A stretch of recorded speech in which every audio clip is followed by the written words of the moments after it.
지난주 우리는 레위기를 중심으로 한 이스라엘의 5가지 제사에 대한 공부를 시작했습니다. 그리고 번제, 소제, 특별히 화목제를 먼저 살펴봤죠. 그리고 그 의미, 그리고 그것들을 어떻게 행하는지, 그리고 그것을 통해서 우리가 어떻게 그리스도인의 삶을 살아가야 하는지를 살펴봤습니다. 늘 말씀드리지만 제사라고 할 때에 우리가 가지고 있는 이러한 한국의 전통적인 제사와 좀 구별하여서 생각할 필요가 있습니다. 이스라엘, 특별히 성경에 나타난 제사들은 거의 희생제, 희생하는 그러한 제사의 형식을 가지고 있기 때문에 그렇습니다. 소제라고 하는 곡식을 드리는 제사 외에는 나머지 4가지는 모두 동물을 드리는, 이 짐승의 피를 하나님께 드리는 그러한 제사이기 때문입니다. 오늘 남은 2가지 제사, 속죄제와 속건제를 오늘 살펴보려고 하는데요. 이 두 제사를 정말 잘 이해하면 우리가 하나님 앞에서 어떻게 살아야 하는지, 그리고 이웃들을 향해서 어떻게 살아야 하는지, 그래서 하나님께 영광을 올려드리고 그 하나님을 찬송하는 삶을 살게 되는지를 잘 이해할 수 있게 될 것입니다. 이 2가지 제사, 속죄, 속건, 굉장히 용어 자체가 비슷하기도 하고 좀 어려워요. 그러나 이제 오늘 여러분들이 이 시간을 지나고 나면 그렇게 어렵지 않은 그러한 용어가 되리라 생각합니다. 이 2가지의 제사는 우리가 지난주에 살펴봤던 번제, 소제, 화목제와는 완전히 다른 상황 하에서 드리는 제사인 것을 알게 됩니다. 앞서 살펴봤던 3가지는 본인의 뜻에 따라서 원하는 때, 자원하는 때에 드리는 그러한 제사였어요. 그런데 오늘 살피는 이 2가지 속죄제와 속건제는 어떤 상황, 특별히 죄를 지었을 때에 그때는 반드시 드려야 하는 의무적인 조항이 포함되어 있는 그러한 제사입니다. 의무적으로 드려야 되는 그러한 제사라는 거죠. 이름이 너무 비슷해서 속죄제는 뭐고 속건제는 뭐야, 똑같은 것 아니야 라고 할 수 있습니다만, 그것의 가장 중요한 차이점을 먼저 살피면 보상이 있느냐 없느냐예요. 그러니까 누군가에게 죄를 지었을 때에 이 죄에 대해서 보상을 할 수 있느냐, 보상이 없느냐, 이것이죠. 보상 없는 것은 속죄제이고요, 보상이 있는 제사는 속건제입니다. 그것을 이제 오늘 살펴보려고 합니다. 속죄제는 제물만 드리면 됩니다. 그러니까 우리가 살펴봤던 번제의 양식과 비슷합니다만 이렇게 제물만 드리면 됩니다. 그러나 속죄제는 그 상대방, 내가 잘못한 그 상대방, 용서를 구해야 할 그 상대방에게 입힌 피해를 보상한 후에 그리고 나서 드리는 제사라는 것이 가장 큰 차이점입니다. 그런 점에서 이 속죄제는 하나님께 범죄하였을 경우에 드리는 제사라고 일컬어 말할 수 있고, 속건제는 이웃들에게 피해를 입혔을 경우에 드리는 그러한 제사임을 알 수가 있죠. 분명하게 구별된 것은 아닙니다만 보상을 할 수 있는 그러한 상황이라고 하면 그것은 속건제요. 이것은 보상을 하고 싶어도 보상의 대상이 없거나 특별히 하나님을 향한 그러한 죄일 경우에는 속죄제를 드리는 것입니다. 속죄제를 드려야 하는 경우 먼저 살펴보는데요. 오늘 저희가 5장부터 읽었지 않습니까? 그런데 실제로는 4장부터 이 속죄제에 대해서 이야기해 나가고 있습니다. 속죄제를 드려야 되는 그러한 경우가 언제인가? 4장 1절과 2절 말씀을 보면 특별히 2절에서 누구든지 여호와의 계명 중 하나라도 그릇 범하였으되, 즉 다시 말해 의도하지 않은 혹은 부주의하여 죄를 지은 경우에 이 속죄제를 드려야 된다라고 기록하고 있는 것입니다. 하나님께서 주신 계명들을 지켜나가죠. 그것을 누가 안 지키겠어요? 그런데 자기도 알지 못하는 사이에 지은 죄가 있을 때, 그리고 그것이 시간이 좀 지나서 생각나거나 하나님께서 깨달아 알게 하셨을 때 그때에 필요한 제가 바로 이 제사가 바로 속죄의 제입니다. 하나님께서 하나님의 계명을 범했던 것을 기억나게 하셔서 이것이 죄구나, 이 죄의 문제를 해결해야 되겠구나라고 할 때에 그는 속죄 제사를 드리게 되는 것입니다. 속건죄이든 속죄죄이든 공통적인 것 한 가지는 알면서도 지은, 의도적으로 지은 이러한 죄에 대해서는 사실은 해당이 되지 않는다라고 그렇게 이야기할 수 있습니다. 물론 좀 이따 살펴보면 속건죄의 경우에 정말 이게 알면서 지은 죄가 아닌가 싶은 것도 몇 조항이 있긴 합니다만, 기본적으로는 의도적으로 지은 죄에 대해서는 이 속죄죄와 속건죄를 통해서 용서받을 수는 없어요. 그는 1년에 한 번 드리는 대속죄제, 즉 대속죄일을 기다려야 돼요. 대제사장이 온 백성의 죄를 용서받는 바로 그날을 기다려야만 되죠. 자, 그런 의미에서 이제 살펴보는데요. 그 대상을 먼저 좀 살펴봐야 됩니다. 속죄제를 드려야 하는 대상들이 누구냐? 성경에는 그 대상들을 구분해서 순서를 이야기하고 있습니다. 첫째는 제사장들이 죄를 지었을 때에 그들이 속죄 제사를 지어야 된다.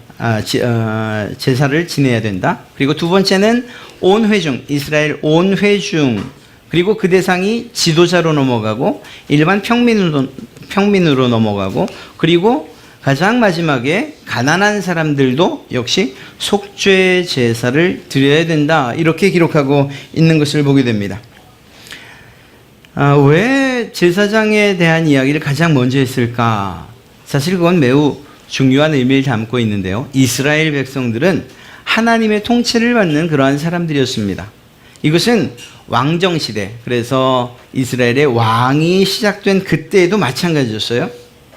왕을 우리가 일반적으로 생각할 때는 왕은 우리가 뽑는 것이, 혹은 왕의 가문이 있는 것이 이렇게 생각을 하지만, 적어도 이스라엘에서의 왕의 위치는 하나님의 대리자, 하나님의 통치를 대신하는 자로서 여겼습니다. 마찬가지로 제사장도 마찬가지였어요. 이스라엘 백성들의 죄의 문제를 해결할 수 있는 대표자로 제사장을 세웠던 것이죠.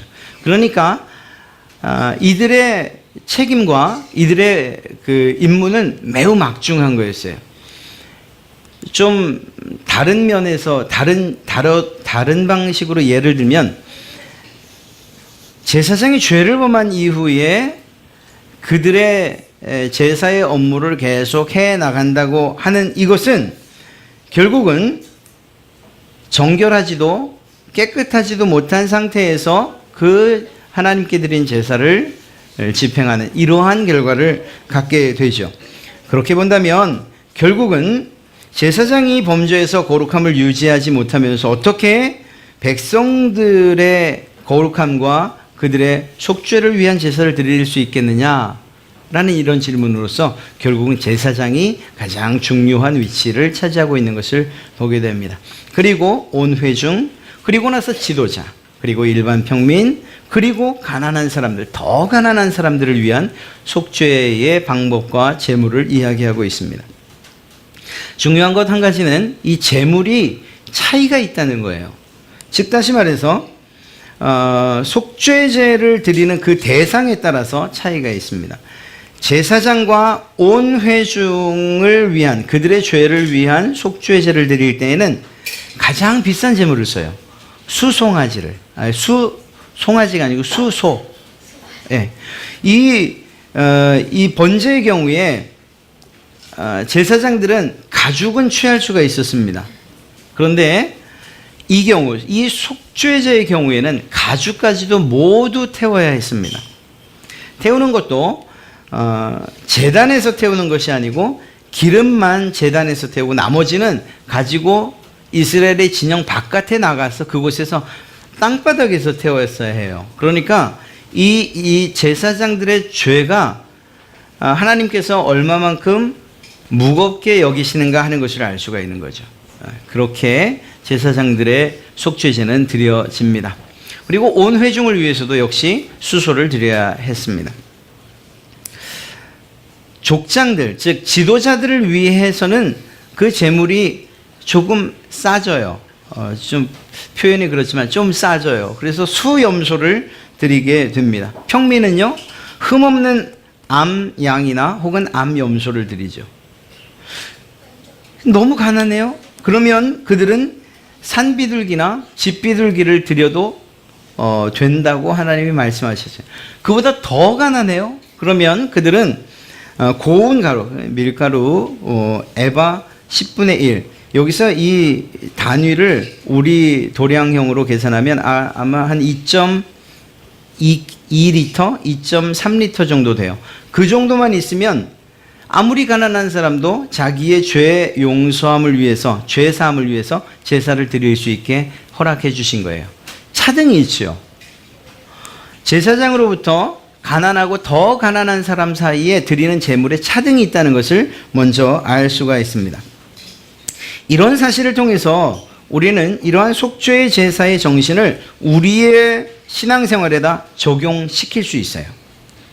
첫째는 모든 사람이 죄사함의 은혜와 은총을 받을 자격이 있다는 거예요. 무슨 말인가 하면요, 남녀노소, 신분의 귀천, 또 다른 환경이나 삶의 조건에 상관없이 모든 사람이 하나님의 사죄의 은총, 죄 용서함을 받을 자격이 있다는 거예요. 이걸 바꿔 이야기하면 이런 겁니다. 부자만 하나님께서 용서해 주시는 게 아니에요. 높은 사람만 하나님이 용서하시는 것 아니고요. 똑똑한 사람만 하나님이 용서하시는 것 아니고 지혜롭고 잘생긴 사람만 용서하시는 게 아니래요. 하나님의 속죄의 대상, 하나님이 용서해 주시는 대상은 모든 사람들에게 공평하게 제공되고 있다는 거예요. 이런 말을 못하는 거죠. 하나님, 나 수소 없어서, 수송아지 없어서 나 제사 못해요. 이 속죄제 드릴 수가 없어요. 수송아지가 뭐예요? 난 양 한 마리가 없어서 속죄제를 드릴 수가 없네? 이런 말 못하는 거예요. 가루 2.1리터만 있으면 속죄제를 드릴 수가 있기 때문인 거죠. 그러니까 그 누구나 하나님의 사죄의 은혜를 받을 자격이 있고 또 그리고 하나님의 은혜를 누릴 자격이 있다는 거예요. 성경에서 이렇게 이야기하고 있는데 오늘날 우리 교회에서 누군가가 특별한 누군가만 하나님의 구원에 그리고 하나님의 은혜를 누릴 자격이 있다고 이야기한다면 그것은 정말 잘못된 이야기라는 거예요. 성경적이지도 않고요. 하나님께서 기뻐하시는 내용도 아니라는 것입니다. 하나님의 은혜는 우리 유치부 아이들로부터, 갓난 아기로부터 우리 어른들에 이르기까지 모두 경험할 수 있어요. 단 아무리 가난해도 밀가루 2.2리터는 가지고 와야 돼요. 그냥은 아니라는 거예요. 반드시 속죄의 제물이 있어야 돼요. 그리고 그것을 하나님께서 그의 죄 사하는 그러한 제물로 받으신다는 거죠. 이 말을 하나님은 뭐든지 있으셔야 되는구나, 그저 그분 손에 뭐가 쥐어져야지 용서를 하시는구나, 이렇게 오해를 하면 안 돼요. 우리의 죄가 용서함 받는 그러한 가장 기본적인 그리고 가장 작은 조건을 하나님께서는 대속 제물, 우리가 지난번 번제를 살필 때 그러한 내용을 했죠. 죄 지은 자가 와서 번제를 드리는 과정을 설명드렸어요. 제가 죄를 지었다면 제물을 가지고 와서 그 제물 위에 손을 얹고서 내 모든 죄를 이 제물 위에 옮겨 놓는다고 말씀드렸습니다. 그리고 그 제물을 제가 직접 잡는다고 말씀드렸어요. 그리고 그것을 불태워 하나님께 올려드린다. 그러면서 내 모든 죄가 이 제물에 전가되어서 그래서 내가 깨끗함으로 인정받는다, 이렇게 말씀드렸어요.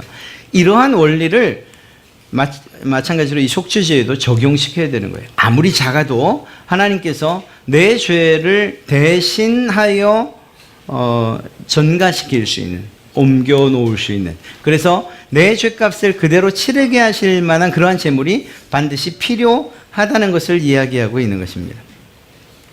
그렇게 봐야 되고요. 이러한 사실을 통해서 결국은 모든 사람들이 하나님의 죄 용서함과 그 은혜를 누릴 수 있다라는 것입니다. 자기의 처지와 형편에 맞는 제물들을 드릴 수 있도록 하나님이 허락하셨다는 거죠. 이것이 가장 큰 차이점입니다. 두 번째는요, 이 속죄제를 통해서 우리가 무엇을 깨달을 수 있는가 하면 지위와 직분에 따라서 차등을 두셨다는 사실이죠. 제물에. 이게 도대체 무엇을 의미할까? 앞서 말씀드린 것처럼 모든 사람들에게 하나님의 속죄의 은총 그리고 은혜가 제공되었다는 것과 동시에 반대로 이야기하면 하나님께서 직위나 직분에 따른 책임을 다르게 보고 계신다는 거예요.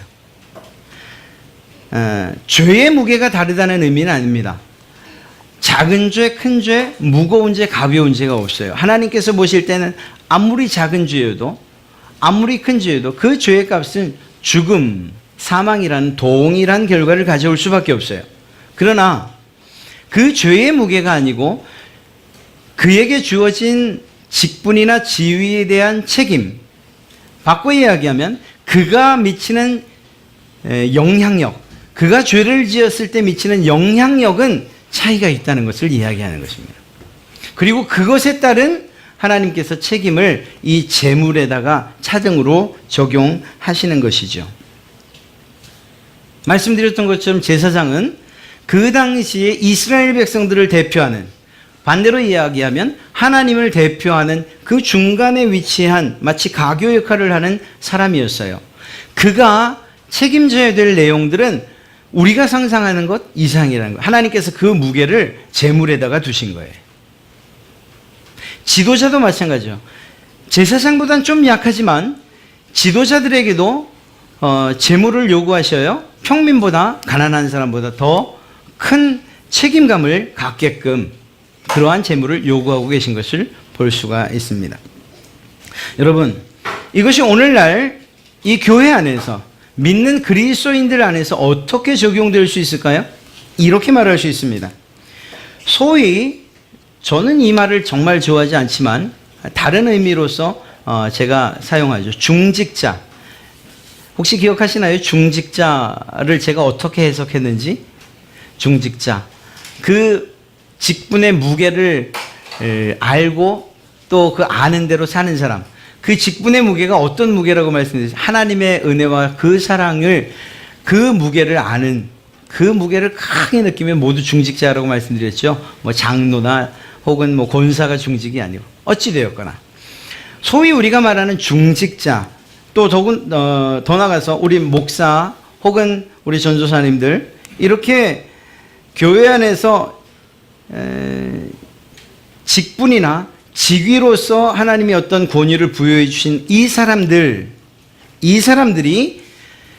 더 거룩하고 더 성결하고 더 경건하게 살아야 된다는 사실을 이야기하는 거예요. 만약에 그렇게 살지 못하면 하나님이 그 책임을 크게 물으시겠다는 것으로 이해해도 결코 틀리지 않습니다. 그래서 난 이제 중직자는 이제 되지 말아야지. 그렇게 생각하지 마십시오. 왜냐하면 책임이 큰 만큼 하나님께서 베푸신 은혜도 사실은 크거든요. 네. 자, 이러한 상황 가운데에서 그 중직자들에게 하나님이 요구하셔요. 영적인 생활이든 혹은 밖에서의 일반적인 생활에 있어서 너에게 주어진 직분에 따른 책임을 다해라. 이렇게 우리에게 명령하고 계신 것입니다. 신앙생활에 있어서도 처음 나오는 이들, 그들과 다른 신앙의 모범을 보여라. 이렇게 우리에게 말씀하시는 거예요. 이걸 가정에 적용시키면요, 부모된 자들이요, 자녀들에게 모범을 보이라. 이렇게 이야기하는 거예요. 왜? 그만큼 직분과 지위, 부모라는 직분과 지위를 주셨으니까 말이에요. 그 책임을 크게 느끼라는 것입니다. 그런 면에서 제물에 차등을 두셨다라는 거죠. 교회 안에서 이게 저희 교회 얘기는 아닙니다. 어떤 직분만 맡으면 정말 목이 고다지는 분들 계셔요. 그 옳지 않아요. 그래서 어떤 일들이 있는가 하면요, 저도 그런 걸 생각했었어요. 제가 지금 와서 하는 얘기인데요. 이게 기회가 돼서 하는 얘기입니다. 목적하진 않았어요. 제가 우리 교회에 왔죠. 온 지가 벌써 2012년에 왔으니까 꽤 됐네요. 제가 오면서 취임 예배를 했습니다. 취임식을 했어요. 혹시 아시나요? 제가 위임식은 아직 안 했다는 걸? 제가 여기 사실은 법으로 따지면 아직도 임시 목사예요.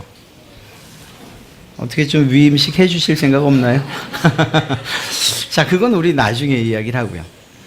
제가 그런 생각을 하면서 어떤 생각을 했는가? 그래, 위임. 그리고 실제로 제 친구 목사들도 그렇게 하고 있는 이들이 있어요. 위임식을 받은 이후에 5년 혹은 3년 안에 재신임을 받겠다, 이렇게 얘기를 해요. 무슨 의미일까요? 목사로서 성도 여러분들이 끝까지 믿을 수 있는지 다시 한번 나를 신임해 달라는 거예요. 3년이나 5년 뒤에. 거기서 아니요 그러면 자기는 떠나겠다는 거죠.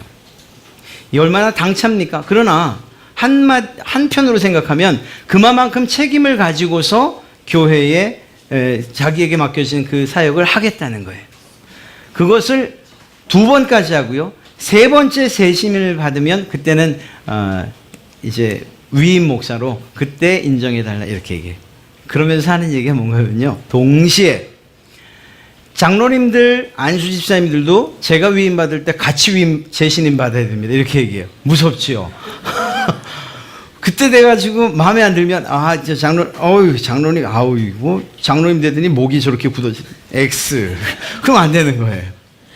여러분, 그게 어떤 법적으로 그렇게 한다 안 한다 해서가 아니고 하나님께서 우리에게 주신 직위나 직분을 그만큼 책임감 있게 감당해야 된다는 걸 말씀드리는 거예요. 하나님께서 속죄제를 이야기할 때 그 제물의 규모나 혹은 제물의 종류를 다르게 하신 이유가 그만큼 하나님이 신뢰하고 있다는 것을 이야기하는 것이거든요. 그리고 그 신뢰에 대한 나에 대한 믿음을 내가 보이라는 거예요. 만약에 그렇지 못했다면 그에 상응하는 제물로 너의 죄를 용서함 받아라, 이렇게 말씀하시는 거죠. 속죄제에 대한 마지막 한 가지를 말씀드리면 이거예요. 나 몰랐어요. 하나님, 나 이게 죄인지 몰랐어요. 라고 하는 것이 면죄부를 주는 것이 아니란 거예요. 몰라도 죄는 죄예요. 하나님께서 보실 땐 그렇다는 거예요.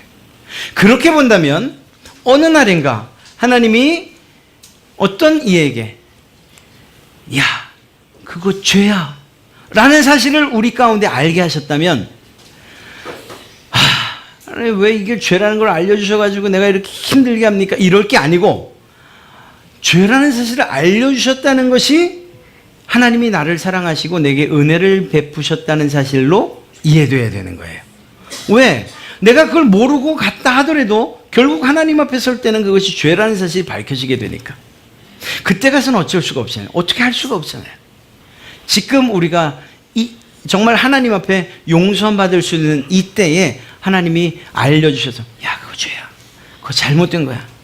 내가 그걸 기뻐하지 않아 라는 사실을 우리에게 알려주시면 그땐 기회가 있잖아요. 하나님, 정말 죄송합니다. 내가 잘못했습니다. 용서해 주십시오. 이게 가능하잖아요. 그런 면에서 우리에게 하나님이 죄라는 사실을 알려주시는 것은 그것은 은혜예요. 우리의 마음을 고통스럽게 하려는 게 아니에요. 그것을 착각하면 하나님 믿는 게 너무 힘들어요. 뭘 할 수가 없어요. 움직일 수도 없어요. 생각할 수도 없어요.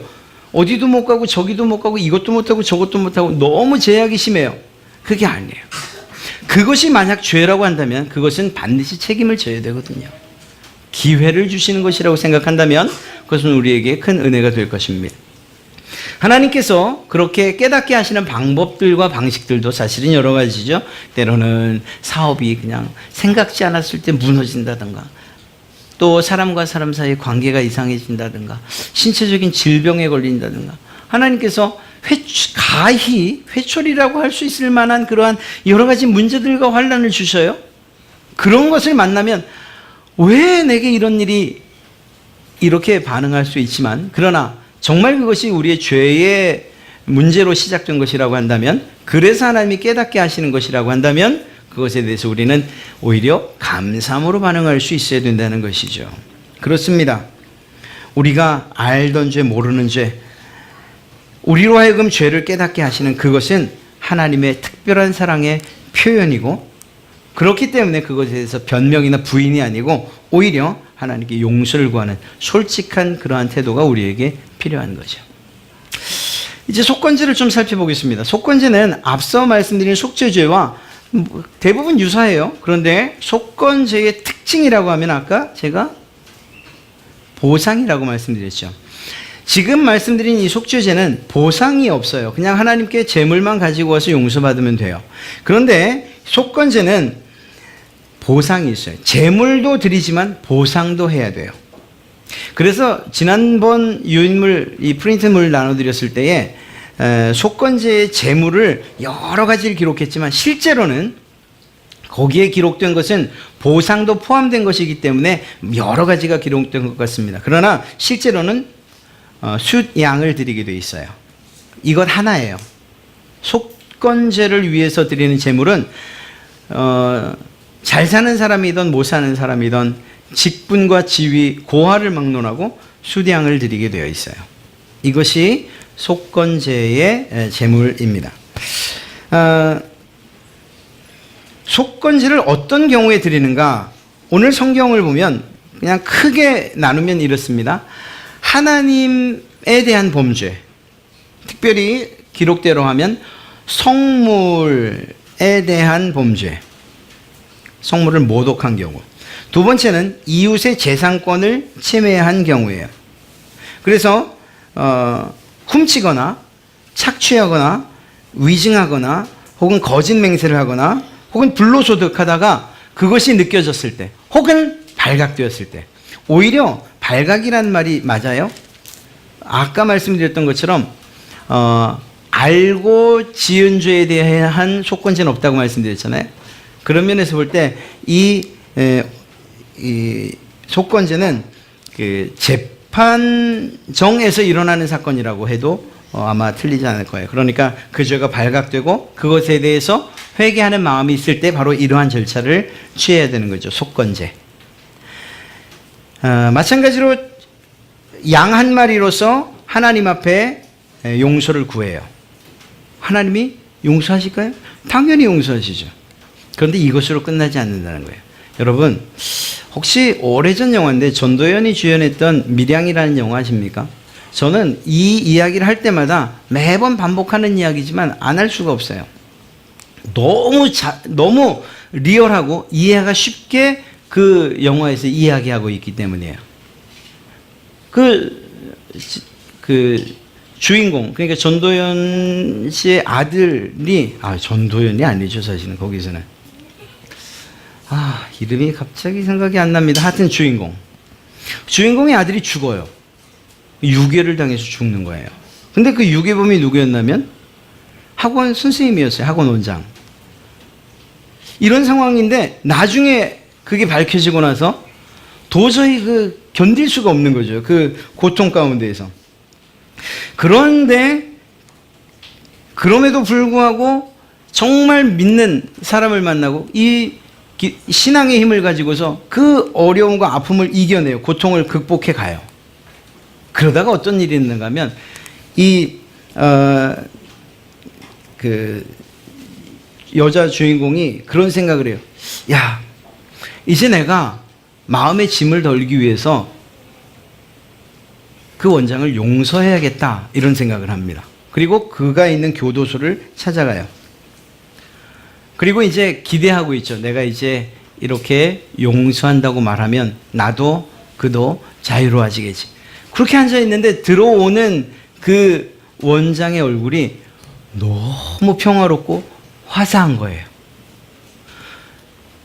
도대체 저 사람이 왜 저런가? 아니, 저게 죄 지은 사람의 얼굴인가 싶은데 그 뒤에 무슨 이야기를 하는가 하면 이 원장이 하는 이야기가, 나는 이미 하나님의 사랑으로 용서도 받고 그래서 나는 지금 평안합니다, 이렇게 얘기를 하는 거예요. 그래서 이 주인공이 그만 거의 반미치광이가 돼요. 너무 속상한 거예요. 그러면서 절규하는 게 뭔가 하면 내가 용서하지 않았는데 하나님이 용서했다고, 이런 이야기를 합니다. 여러분, 속건제를 생각할 땐 혹시 안 보셨으면 이 영화를 한번, 그 장면이라도 한번 보세요. 이게 딱 맞아요. 우리 기독교인들이 정말 이 땅에 있는 믿는 사람들이 가장 잘못하는 점이 무엇이냐라고 묻으면 바로 이거예요. 하나님께 용서받았으니까 오케이, 아무 문제 없으라고 얘기하는 거예요. 정작 내가 상처 준 사람은 지금 고통 가운데 있는데 그건 안중에도 없는 거예요. 그냥 하나님이 용서했으니까 된 거예요. 지난 한 주간 나 때문에 고통당하고 힘들고 어려웠던 사람들이 있고 말고 그건 상관없어요. 그냥 오늘 이 자리에 나와서 하나님 내 죄 용서해 주십시오. 하나님 용서해 주신 줄 믿습니다. 아멘. 제 마음에 평화가 있네요. 이렇게 신앙을 한다는 거죠. 이게 옳으냐? 하나님은 이것에 대해서 틀려. 완전히 틀린 이야기야.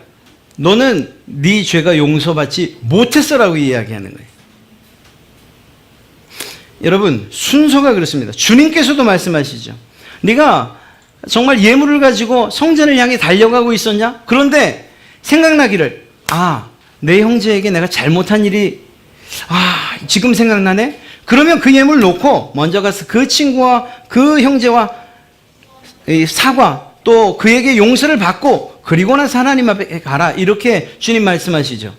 실제로 속건제의 순서가 그렇습니다. 하나님께서 그러한 죄를 알게 하시고 혹은 법정이든지 어떤 상황을 통해서 그것이 발각되어지면 그러면 그가 제일 먼저 해야 되는 것은 무엇인가 하면 하나님께 달려가는 게 아니에요. 그 사람에게 가야 하는, 그 사람에게 가서 그 사람의 손을 붙잡든 무릎을 꿇든 고개를 숙이든 절을 하든 그에게 잘못했다고 용서를 구해야 돼요. 그리고 그가 용서를 해주면 그때에서 재물을 가지고 성전으로 가는 거예요. 제사장에게 가는 거예요. 하나님은 그걸 원하시는데요. 이걸 오해하는 거예요. 하나님이 용서하시면 모든 것이 다 용서되는 것처럼. 결코 그렇지 않습니다. 그렇기 때문에 이기적이라는 이야기도 듣고 무례하다는 이야기도 듣는 거예요.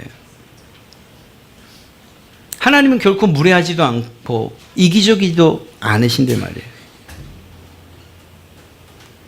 우리의 신앙은요, 나 하나만을 위한,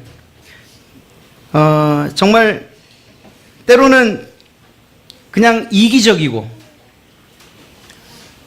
내 만족, 나 스스로 만족해하는 그런 것이 우리 기독교 신앙이 아니에요. 하나님은 우리 이웃들에 대해서 결코 외면하시는 그러한 분이 아니시고 오히려 그의 자녀들에게 명령하시는 분이에요. 너 그에게 잘못했으면 가서 용서를 구해, 화해해, 그리고 나서 내게 와. 그러면 내가 그것을 기쁘게 받을게. 이걸 바꿔 이야기하면 뭐죠? 화해 안 하고 와서 아무리 은혜 받았다고 아무리 눈물을 흘리고 용서해달라고 해도 내가 너 용서하지 않겠다라고 하는 이야기예요. 무섭지 않습니까? 사랑하는 성도 여러분, 하나님께서 율법을 주실 때에 하나님 사랑과 동시에 이웃 사랑 두 가지를 주셨어요. 개수로 따지면 10개 가운데에서 4개가 하나님 사랑이고 6개가 이웃 사랑이에요. 주님께서도 이것을 아주 뭐라고 할까요? 요약해서 내가 율법을 요약해서 너희에게 가르쳐 줄게. 첫째는 하나님 사랑, 둘째는 내 몸처럼 내 이웃을 사랑해라고 하셨다. 우리는 너무 종종 쉽게 잊어버려요. 이 이웃 부분, 사람에 대한 하나님이 주신 계명들을 너무 쉽게 잊어버려요. 그냥 하나님과의 관계만 잘 되면 된다고 생각해요. 그렇지 않습니다. 예수님께서 이 땅에 오셔서 십자가에 못 박히셨을 때 그분의 죽으심으로 하나님과 우리의 관계가 회복됐어요. 그런데 그뿐만 아니고 사람과 사람 사이의 평화도 이루어졌고 화목의 관계가 이루어졌다는 사실을 우리가 믿지 않습니까? 그리고 더불어서 우리에게 화목의 직분을 주셨다고 이야기하고 있어요. 성경은 여러분에게 말합니다. 그런 면에서 이 속건제를 깊이 곱씹으면 정말 진짜 그리스도인으로서의 삶을 살아갈 수 있어요. 하나님께만 잘하면 돼. 내가 하나님한테 얼마나 많은 헌금을 하는 줄 알아? 그거 자랑할 거 아니라는 거예요. 아무리 많이 드려도 그냥 직원들 세상 사람들만큼 그보다 더 못하게 막 부려먹고 그런다면 그건 결코 하나님이 기뻐하실 일도 아니에요. 교회 와서 정말 늘 웃고 생글생글 그리고 친하게 이런 모습을 해도 밖에 나가서는 그저 그냥 찬바람이 쌩쌩 돌고 그냥 눈이 막 이렇게 막 가재논이 되고 이런 모습으로는 하나님을 결코 기쁘시게 할 수 없어요. 하나님께서 기뻐하시는 것은 사랑입니다. 이웃을 사랑하는, 하나님을 사랑하는 것만큼 여러분들의 이웃을 사랑하기를 원하시고 그것을 기뻐하신다는 거예요. 그것을, 그 정신을 우리는 이 속죄, 이 속건제에서 알 수가 있는 것입니다. 이러한 속건제의 의미가 우리의 삶 가운데 잘 적용이 되어지고 또 우리가 그렇게 살아간다면 그때 비로소 여러분의 가정이 참된 화목이 이루어지는 거예요. 여러분, 저도 마찬가지고 잘 믿는 우리 부모님들, 여러분들이 가정에서 인정받으려면 어떤 방법이 있는 줄 아십니까? 교회에서 하시는 것만큼 집에 가서 하시면 돼요.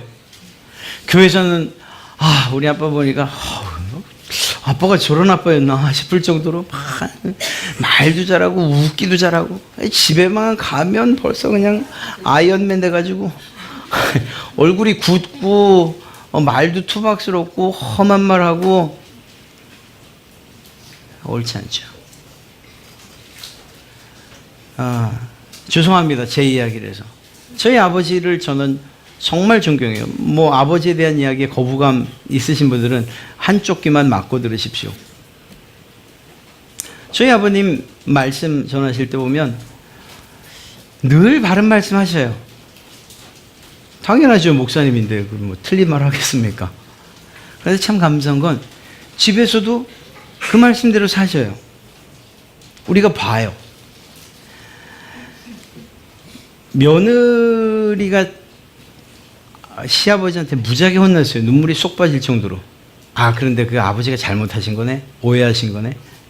설거지하고 있는 며느리한테 가서 야, 내가 잘못했다. 내가 오해했다. 사과하시는 거예요.